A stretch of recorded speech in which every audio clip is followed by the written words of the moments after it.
Hey, what's up, movie people? I hope you're doing well today. This is going to be my tier list of all the March new releases that I watched in theaters and in streaming. Before we get started, make sure to like this video, subscribe to the channel. We're on the road to 100 subscribers. I appreciate it so much if you subscribe, but let's get right to the tier list. Alright, before we get started, I want to say that March has been an amazing month for movies on theaters and streaming, and on my channel. I had a lot of views on my movie reviews. I do appreciate it. I hope you can just keep growing. First up, we got Creed 3. This film had a lot going for it because Creed 1 and Creed 2 were amazing sports movies by themselves. They had such good emotional moments. So, with Michael B. Jordan directing this in his first directorial gig, I didn't know how well he was going to do, but it ended up really amazing. I enjoyed the hell out of this movie. I went to go see it twice, both in IMAX, because it had IMAX fight scenes and they were so awesome. What Michael B. Jordan was able to do behind the camera and make everything like anime influence in the fights was really interesting. And Jonathan Majors had an amazing performance here.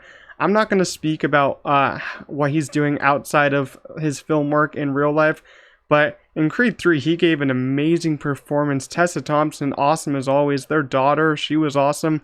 I'm excited to see where they take this franchise. But Creed 3, I'm going to go put that in amazing tier because that's just how great of a movie it was at the start of March, our first movie. Next up, we got Operation Fortune. This is Guy Ritchie's film that was supposed to release like 3 years ago in 2020, I'm pretty sure. But I think they had to reshoot stuff because it had some Ukrainian people in it as the like oppressors, as the villains. So I think they had to reshoot those points. But we have Aubrey Plaza, Jason Statham, Guy Ritchie in this. This was actually a pretty fun movie, not gonna lie. I had a pretty good time with it, and I do feel like it was a little long for the runtime that I had. I think it was over 2 hours, I'm not really sure, but by the third act, I was getting kind of bored with it. But I feel like Guy Ritchie's direction is kind of the same nowadays, but I feel like this one pushed the envelope just a little bit more, which had me enjoying it a decent bit. So for Guy Ritchie, Operation Fortune, I'm going to go ahead and put that, it's either okay or good. I'm going to put that in just okay because it's an okay time. You can just shut your brain off and watch it. Next up, we got 65, Adam Driver's new film. I was actually very excited for this film because we haven't seen Adam Driver in a new film in theaters, I think, since House of Gucci. I didn't see that though. But he did have White Noise on Netflix just past year, but I did not like that.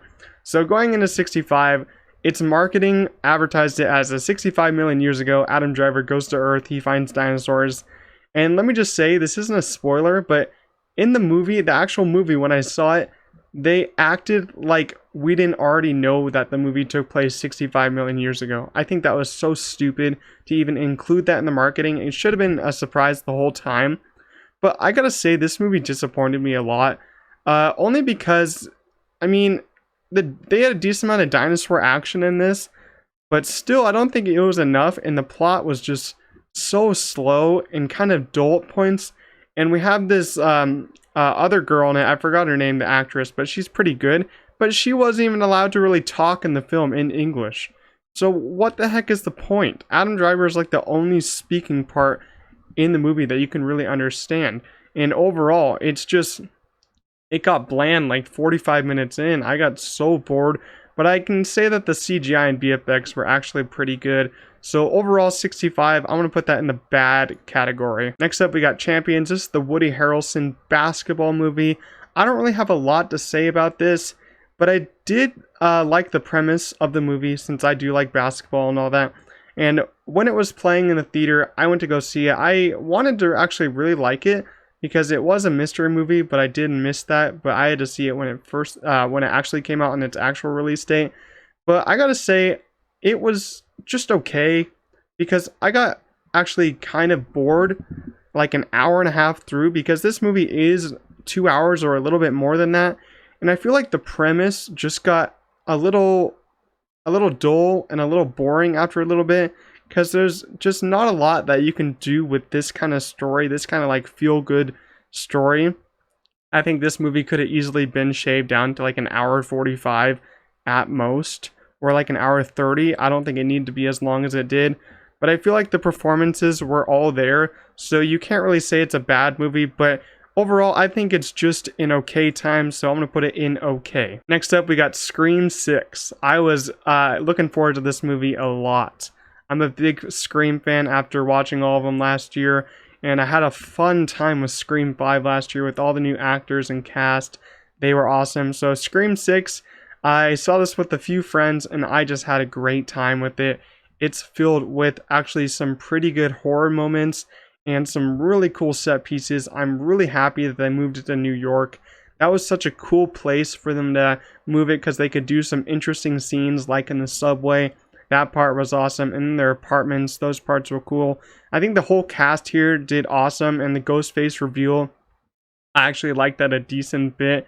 I feel like the reveal worked in my opinion, and I feel like the whole third act worked very well, and I feel like what they're setting up with this one is going to be maybe just a trilogy instead of like what the original cast did, like 4 films. I think they should just do a trilogy, end it with the next one, Scream 7.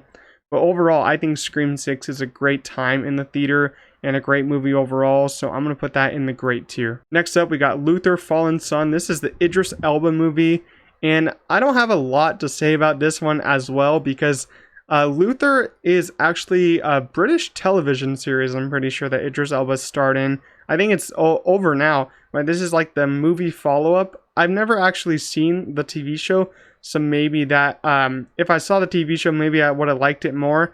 But overall, I did not really enjoy this movie. But I gotta say, the first 15 or 20 minutes, I was like, oh yeah, I'm down with this. This is like some really cool stuff. But after that, I was like, I don't know where we're going here. And I feel like Andy Serkis is just playing a little too much over the top villain. It kind of reminded me of the Batman in a way, the ending of this movie. I'm not going to say anything about it, but the ending of this movie kind of reminded me of like just the Batman villain-esque moments. But Idris Elba did great here, but I feel like the story just lost me about like 30 minutes in. So that's why this is going to go in the bad tier for me. Next up, we got Shazam! Fury of the Gods. I was not looking forward to this one a lot because of the whole James Gunn reboot. But Shazam 1 was great, but James Gunn's reboot, I'm excited for his new movies, but it's still not making sense to me because I don't know what is getting rebooted and what's not. But I still went to go see Shazam! Fury of the Gods because all the cast is pretty cool. And we had some new additions to it, Helen Mirren, Rachel Zegler, and overall, I think it's okay. I had it at good before, but I think it's just okay because the more I think about it, the more that damn Skittles product placement just pisses me off.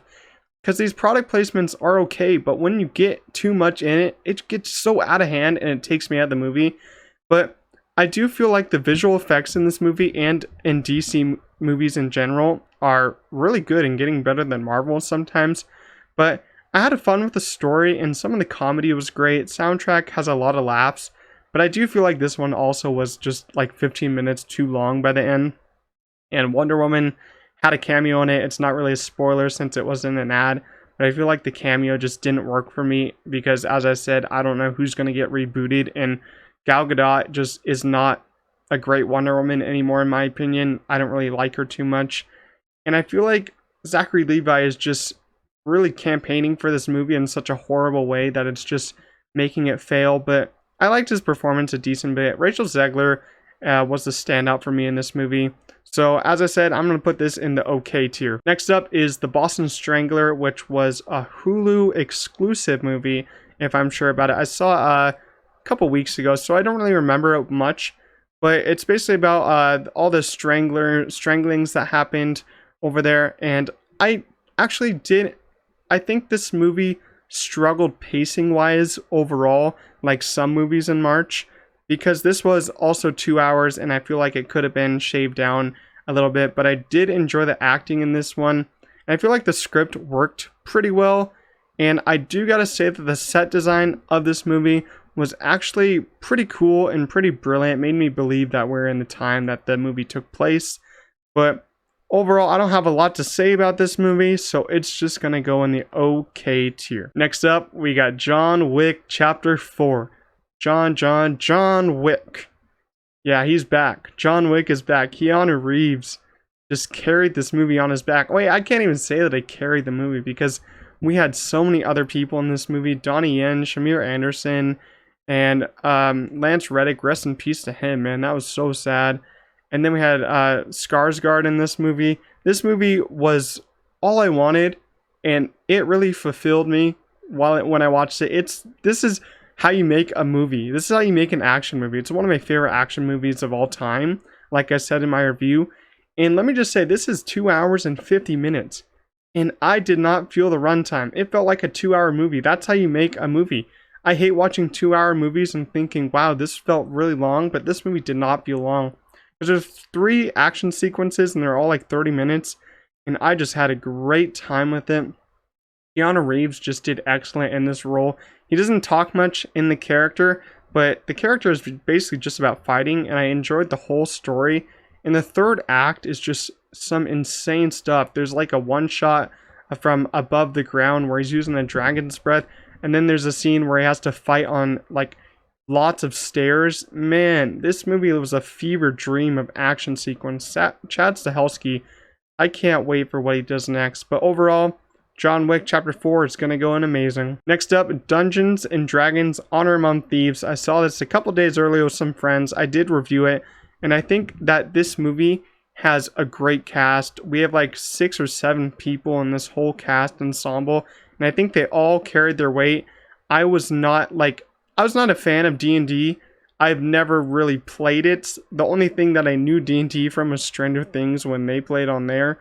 But I was never had big knowledge in the D&D world. But when I saw the trailers, I thought it looked pretty fun. VFX wise, it looked awesome. And the VFX actually did look awesome in the finished movie.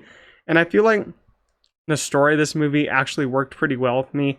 Even though there was a lot of exposition, I do have a friend that plays D&D and he says that's normal.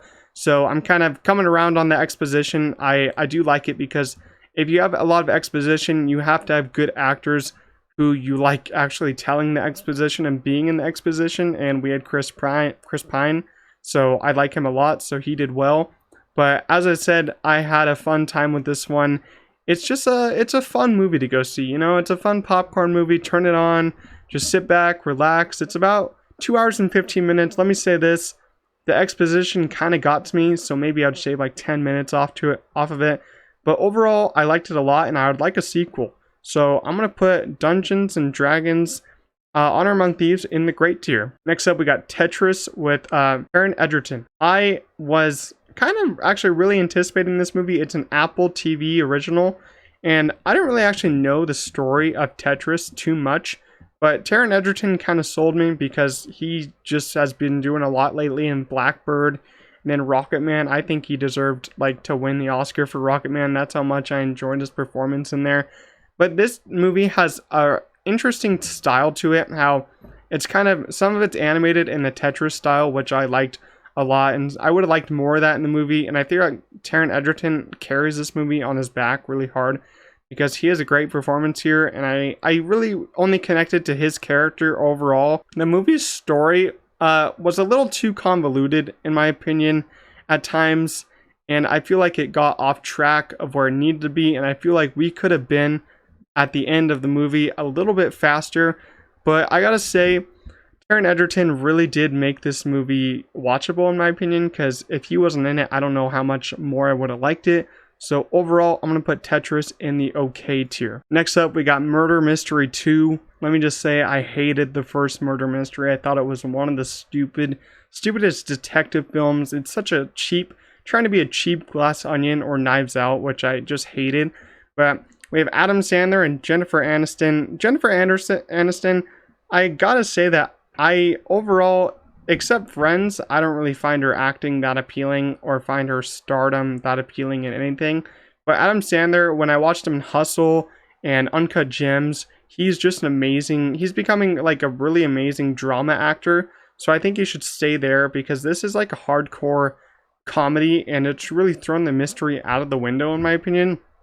And I feel like this movie is just so stupid and I did not know what to do with it when I watched it, because I was watching it, I got through the first 10 minutes and my eyes just got so tired because I don't know what the heck I was watching. I was just hating what I was watching, what I was seeing.